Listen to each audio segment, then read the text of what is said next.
Hi అండి. Hello. మీకొక tip చెప్తాను ఫేస్ క్రీము.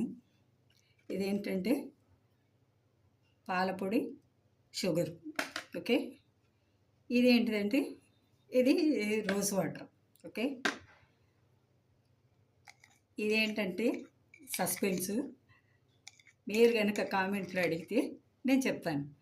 కానీ విచిత్రం ఏందంటే నేను దీనిలో అన్నీ కలిపి ఆ లిక్విడ్‌లో ఆహ్, ఇది నేచర్‌తో తయారు చేసిందే. ఒక పూలనమాట. పూల కలర్స్. కలర్స్ ఏం కాదు. పూలు ఆ కలర్ ఇది. దానిలో మిక్స్ చేసి ఇది వేశాను పంచదార. పంచదార, పాలపొడి. పాలపొడి కరిగింది గానీ పంచదార కరగల. ఏంటా అని నాకు డౌటొచ్చింది. అరగంట నుంచి తిప్పుతానే ఉన్నాను. దీనిలో షుగర్ మాత్రం కరగల. నాకు డౌటొచ్చి పంచదార ఏమైనా కల్తీయా అనుకున్నాను. బట్ వాటర్‌లో ఏసి చూసాను. మొత్తం కరిగిపోయింది. ఈ ఈ